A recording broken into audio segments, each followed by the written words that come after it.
School, the rape case has taken a new twist with following conflicting reports emerging from ongoing investigations. An independent investigation by the Kenya Union of Post-Primary Education Teachers, KUPPET, has raised questions about the version of events following interviews with the victims, the fellow students and workers, concluding the probe could not place a man at the scene on the night of June 1st. This report appears to corroborate an account of the school's internal investigations that concluded the student was molested by her colleagues for resisting their sexual advances. But remember, this latest twist comes from investigations by KUPPET as well as the internal investigations done by the school. We still do not have the full report of investigations by the authorities, and that is police. We understand currently they're waiting for DNA results from about 103 samples, so that case is still ongoing. But let's get the KUPPET side of the story and understand where they're coming from and what really entails their reports. Joining me in studio now is the chairperson of KUPPET, Omboko Milemba. Thank you very much for joining us here in studio. What does your report say? Thank you. We briefly, just from a meeting, of a KUPPET meeting, and I've left them going on to rush here. And we're actually also looking at the report.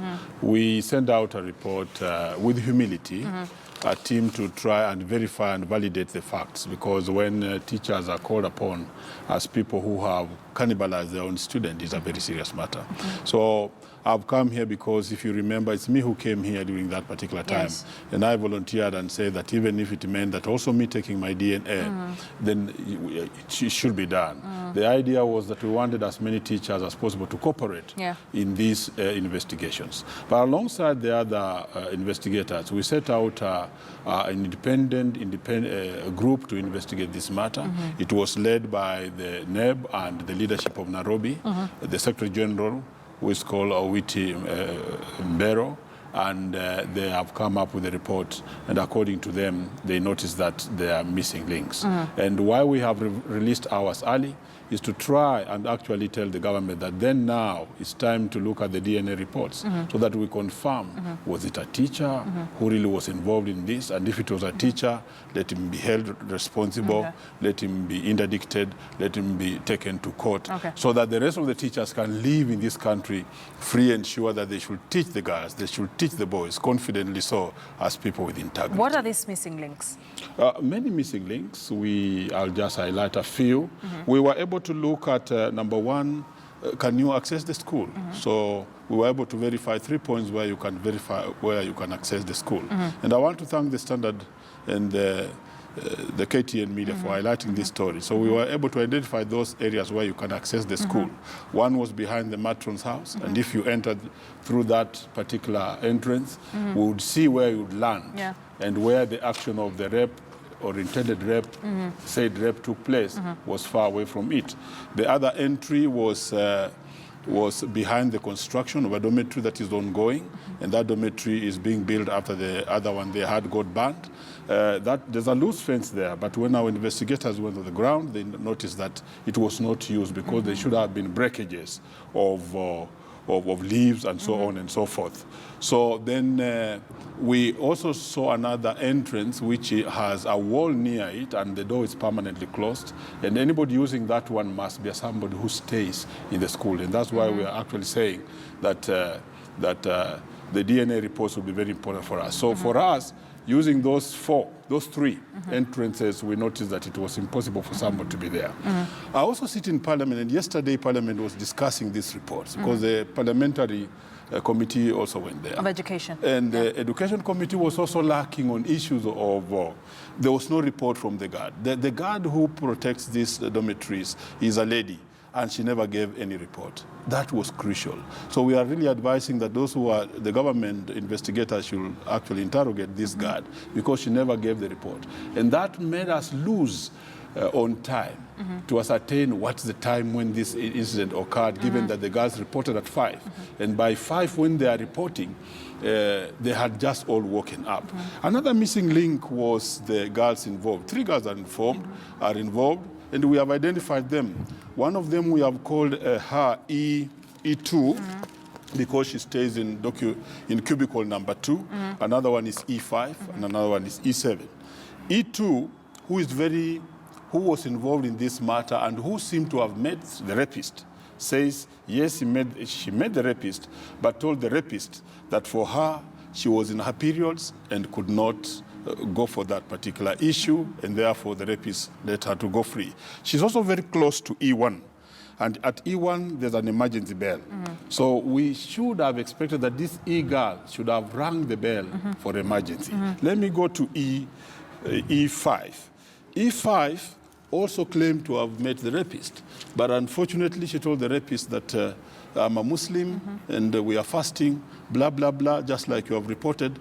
So, we also start questioning. So then, does it mean that the alleged rapist would negotiate from your investigations? But let me take you back a bit. You say there was no report from the guard who mans the dormitories, who happens to be a woman. KUPPET did its own investigations. Did you seek to interview or to just speak to the guard? We have not interviewed the guard. Don't you think that was a very important link to the case? And yesterday, while talking to the Education Committee, I proposed, and it was adopted, that the guard be interviewed for further investigation because she's crucial and she sits there. And we are saying in the Education Committee that she should be interviewed. So then there's the E5 girl, and then finally the raped girl was in E7.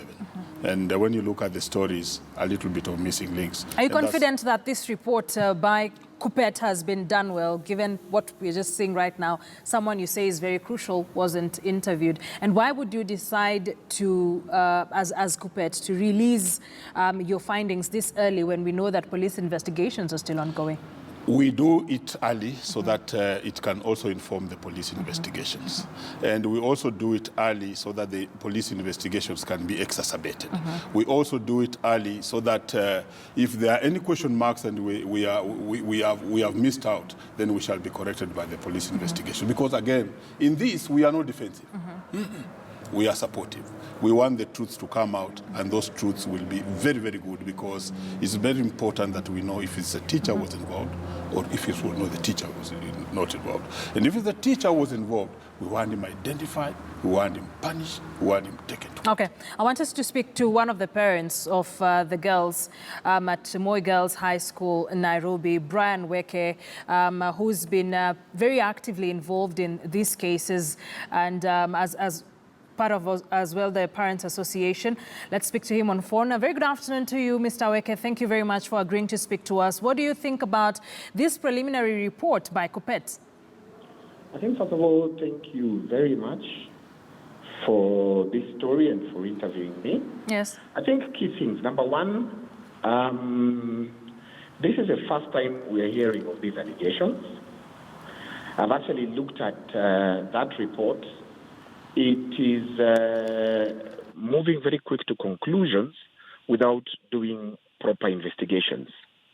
If genuinely KUPPET wanted to help in investigations, they ought to have gone to the DCI with this report. I think there is a well-choreographed narrative to try and paint the children in bad light, a well-choreographed narrative to paint, in turn, also parents in fairly bad light. And we know the clients of KUPPET, who they are.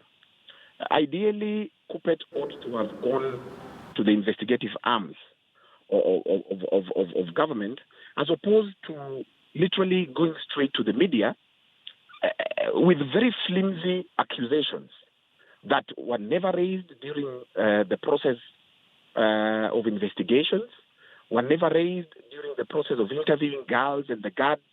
So for me, I think it is trying to sensationalize and trying to change the narrative of what happened in school. You are discrediting this report by KUPPET? Not really discrediting. I don't understand the motive, because if KUPPET were genuine and they really wanted to help the stakeholders of the school, there is a procedure on how to release such a report. As we speak, our girls are trying to settle in school. As we speak, we've done a lot of counseling. As we speak, we have talked to the girls We are trying to mend the rift between the teachers and the girls. We are trying to mend the rift between the school and other stakeholders. We are trying to mend the rift between all stakeholders. Then KUPPET comes with this report accusing that girls that there is lesbianism in school, yet this has not been reported. It has not come out in the course of investigations. So they could be raising fundamental issues which ought to be investigated, but I think the procedure, in my view, was wrong. So then ideally, speaking as a parent, how would you have expected KUPPET to act with this particular report? Number one, of course, we know that the matter is under investigations. We're also waiting for the DNA results to be released. They ought to be to have gone to the DCI, and they also give their evidence based on what they've collected, because they are not the investigative arm of the police. I don't even know under what law they did this. If they did it in public interest, then they ought to have gone to the relevant authorities. So they're actually shocking us as parents. They're even now shocking students who have started toning down and really settling. You know, we are very far in terms of curriculum and academics. So, yes, they might be raising 10 issues. Really, they ought to have brought that to the BOM of school and the principal. That has not happened. They've actually just gone straight to the media. So we wonder what is it that who is it they're protecting? Thank you very much. I would get Mboko Milemba, the chairperson of KUPPET, to react to some of the things you've raised. Brian Weke, one of the parents in school. In just one quick sentence, I'll give you more time when we get back from the break. What do you think about Brian Weke's sentiments? He's talking as a parent. I'm also a parent. All have many girls, but where he is almost missing it is that we should not be involved. We have just done it for public interest. We have done it with humility to support so that the truth may be known out. All right. We're getting back after the break. You will be telling us more about this particular report and what we expect to see in the coming days. Mboko Milemba is the chairman of KUPPET. Let's take a quick break here on KTN News. Just don't go too far. We still have a lot more lined up for you.